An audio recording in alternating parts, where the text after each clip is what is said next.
So CNN, The Washington Post, MSNBC, and various other mainstream media outlets all decided to have a week-long meltdown and attack Bernie Sanders for daring to criticize the media. So their new trick is to say, and it's not, I don't even know if it's new, they've probably done this before, but now they all got on the same page and they're all doing it at the same time. And the argument is, well, obviously Bernie Sanders is like Donald Trump because Donald Trump talks about the media all the time and he calls them fake news. And Bernie's essentially doing the same thing. So there's no difference whatsoever between Bernie Sanders' criticism and Donald Trump's criticism. So here they are. They're going to whine and play the victim. Let's watch and then we'll discuss. The Washington Post is pushing back at criticism from Senator Bernie Sanders. The 2020 Democratic hopeful blasted the Post coverage of his campaign, and he argues that it is biased because it is owned by Amazon CEO Jeff Bezos. Listen to Sanders in New Hampshire yesterday. Anybody here know how much Amazon paid in taxes last year? Yeah. See, and I talk about that all of the time, and then I wonder why the Washington Post, which is owned by Jeff Bezos, who owns Amazon, doesn't write particularly good articles about me. I don't know why. He failed to provide any evidence of that. Those past comments along those lines were echoed by his campaign and prompted this reply by Marty Barron, the executive editor for the Washington Post. Quote, Senator Sanders is a member of a large club of politicians of every ideology who complain about their coverage. Contrary to the conspiracy theory that the senator seems to favor, Jeff Bezos allows our newsroom to operate with full independence, as our reporters and editors can attest. Kirsten Powers is here, columnist for USA Today, and Brittany Shepard, national politics reporter for Yahoo News. Good morning, guys. I was a little surprised, Kirsten, to hear Sanders say it himself, but it's not new to see his campaign really taking on the media without providing any evidence of bias. Just listen to his campaign manager, Faz Shakir. He was on Reliable Sources with Brian Stelter just a few weeks ago. In about, a minute or so or 2 minutes or so, you're going to cut to commercial breaks and you're going to see some pharmaceutical ads. You're going to see a lot of ads that are basically paying your bills and the bills of this the entire media enterprise. And what that ends up doing is incentivizing you and others to make sure that you're asking the questions and driving the conversations in certain areas and not in certain areas. So Kirsten, Brian followed up, asked for evidence. He didn't provide any. But this seems like a really dangerous line. Continued accusations against the media with no basis in fact or evidence provided. Yeah, I think it's perfectly in bounds to complain about your coverage, right? If you think, and this is what every single campaign does. I mean, even Barack Obama's campaign complained about their coverage, right? Sure. So it's not like people often think when they're running for president that they are the only person who doesn't like their coverage, and that's just not true. This moving into these kind of conspiracy theories about why is what's different. And I think in the climate that we're in right now with the President of the United States, who has really gone after all media that hasn't fallen completely in line with him, and really is offering full-throated support. Pretty much everybody else has been attacked, as fake news and not trustworthy. And so I think what the Sanders campaign is doing is falling into, it's using that same playbook, frankly. Yeah. And it would be problematic even without Donald Trump, but considering the culture that we're in where the media is under such constant attack, I think that you should be very careful about the accusations you make, and you better be able to back them up. Oh boy, where do I begin? Just so you know, that clip continues for quite a while. And all they do is bash Bernie Sanders and pretend like his criticism is equal to that of Donald Trump's criticism of the media. So just up front, let's get this out of the way because this is the easiest part.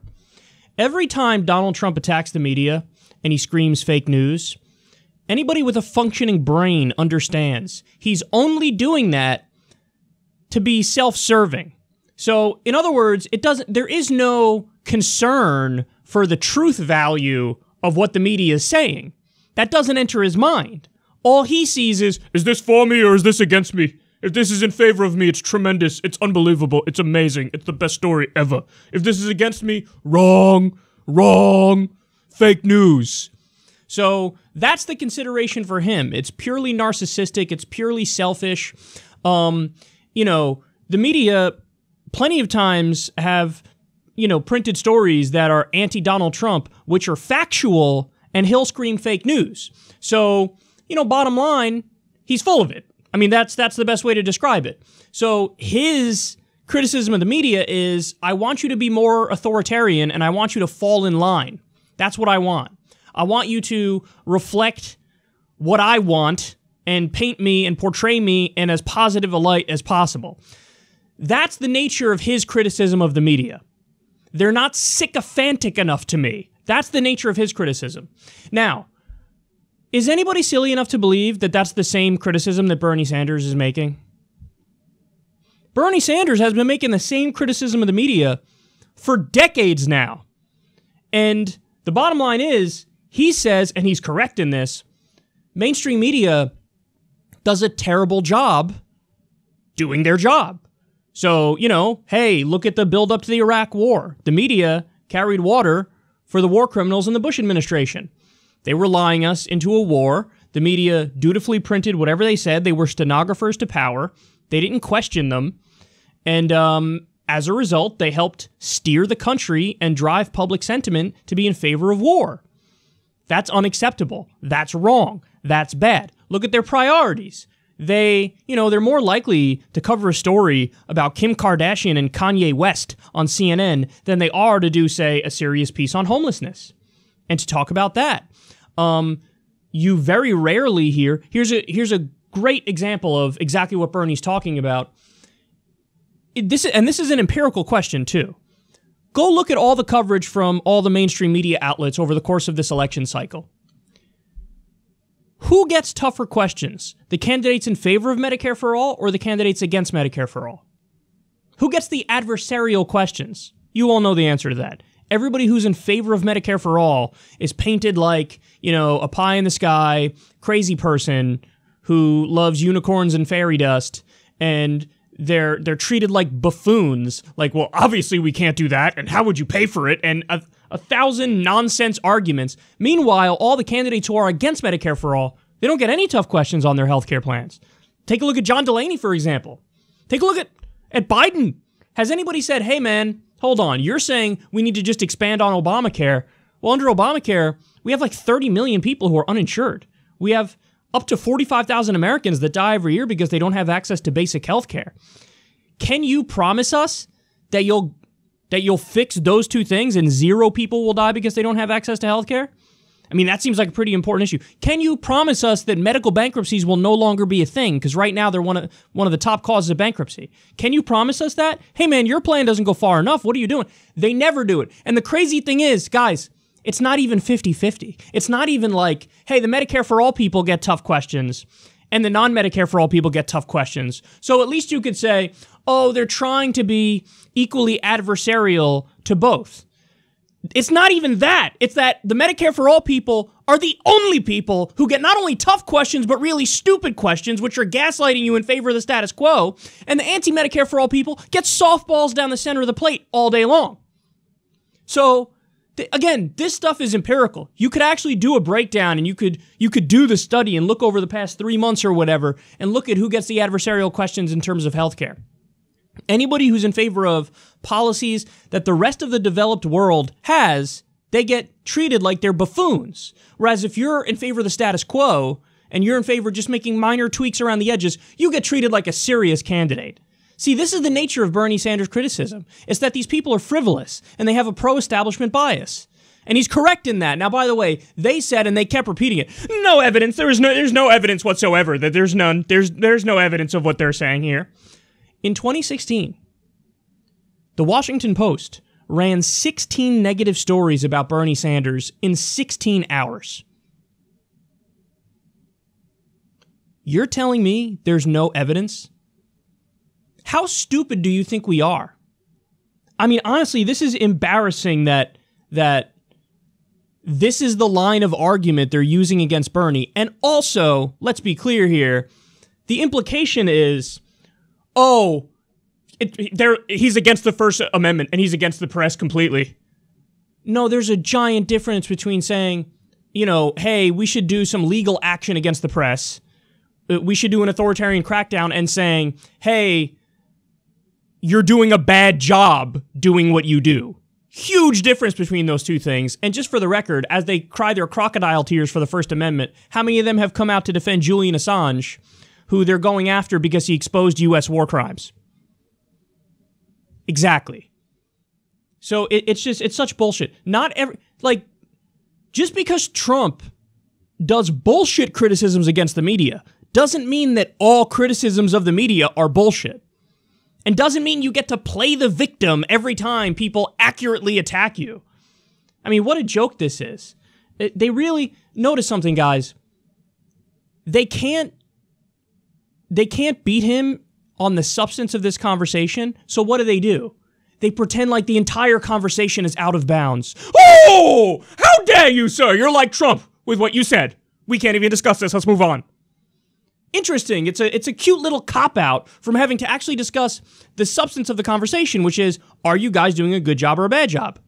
Are you biased against left-wing candidates? Now, by the way, here's probably one of the most important points in this conversation. It's not like they're trying to make it seem like Bernie's saying it's some sort of smoke-filled backroom conspiracy. That's not what he's saying, and that's not what it is. And in fact, you could read, say, Noam Chomsky's Manufacturing Consent, and it lays everything out for you very clearly. The way it works is, yes, you have, it's like just a handful of giant corporations who run the media. So since that's the case, what you have is most of the people at the top are at least multimillionaires, probably billionaires, and they hire people down the line who will basically reflect their worldview. So that's not to say there's no dissent and no disagreement. Of course there is. But that's what we call, in political science terminology, the Overton window. So the Overton window is basically the spectrum of thoughts that are thinkable. The spectrum of thoughts that they'll allow you to operate within. And as a general rule in mainstream media, you have, standard centrist Democrats represent like as far left as you could go where they'll take you seriously. And, it goes as far as, say, Louis Gohmert. It goes as far as Marsha Blackburn, a Republican congresswoman, arguing with Bill Nye the Science Guy about climate change, and she's saying climate change is nonsense. So that's the spectrum of debate. The spectrum is way off to the right, where the left fringe of the spectrum is just a centrist Democrat. So they say, hey, you could go this far left, but you can't go any further. Now, again, this isn't like a nefarious smoke-filled back room. It's just standard hiring processes. You're only going to pick the people who generally don't rock the boat. That's the way it works. So, it's true. All the people at all these outlets, they do have editorial independence. They do. They can say whatever they want. But they were hired and picked in the first place because the people knew they're not going to go too far in that direction that we would consider kooky. So you understand? That's the nature of how this works. And just realize they called it a conspiracy theory. They called Bernie's criticism of the media a conspiracy theory. And they said it's setting up a dangerous climate. So in other words, they're saying, your criticism of the media is like leading to attacks on the media. Like physical attacks, because they're saying dangerous climate. And conspiracy theory is a way to, again, delegitimize it without addressing the substance of it. And when they say, oh, there's no evidence, just understand that that's empirically incorrect. That's objectively untrue. 16 negative stories in 16 hours. And again, I submit to you, go look at the lack of substance in those stories. It's pretty clear they have an axe to grind. Again, not a smoke-filled back room or anything like that. But the reason why these people were hired is because they're milquetoast status quo defenders for the most part. There's a reason why Wolf Blitzer's face is on TV for hours a day. There's a reason why you have people like Chris Cuomo, who we're going to get to later in the show. This is a guy who's got a show. There's a reason why you have people who you look at and go, I don't know how much this person knows. It seems like they're kind of empty-headed. Like, weird that they're the ones who get hired. No, it's not. Because that's what they want. They want people exactly like that. They don't want people like me. Now, I'm not saying I want to go to them, just to be clear. I'm just saying that anybody who does what I do, or not even does what I do, because I can be silly and funny and make fart noises and whatnot, but anybody who even has an ideology like I have, They could be, you know, totally buttoned down and a serious person and not joke around and be stoic. But if they have an ideology like I have, they're not getting on there. They've allowed like one in the past, since Bernie Sanders became, you know, a movement leader, sparked all the way back in 2015. Who are the real hardcore lefties who are regular contributors? Here's the answer. There's one, Nina Turner. That's it. That's it. Think about how many never Trump Republicans they have on CNN. Answer, 17,462. There's like 6 never Trump Republicans in the entire country, and they all work for CNN. I'm not kidding about that. Polls show like 90% of the Republican Party loves Trump, but there's a giant oversampling of never Trump Republicans on CNN. Why? Because, they're trying to portray that as the reality in the country, that, oh, Republicans are still wonderful and they're great, and a lot of them don't like Trump, so yeah, these are the kinds of people that we want to represent that party, so that's who we're going to put on. And on the Democratic side, well, yeah, everybody agrees it's Joe Biden who's the most serious candidate and Kamala Harris, and so they're all like this. There's really nobody really agrees with Bernie Sanders. We got one person on here who comes on every now and then, Nina Turner. She's the only one, but everybody else, let's be serious. This is the spectrum of thoughts that are thinkable. Kamala Harris on the left, you know, the anti-Trump Republicans like Mitt Romney, that's as far right as you go, and boom, we're good.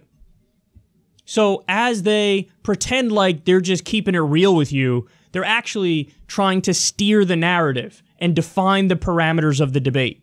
Again, not a smoke-filled backroom conspiracy. It's not. But it reflects in their hiring processes what their ideology is. And if you don't think they have an ideology, you're thinking, oh, they're just calling balls and strikes and they're giving Bernie a fair shot. Oh, please. You haven't been paying attention, and you have the blinders on purpose. Because not only is his criticism correct, it is obviously correct.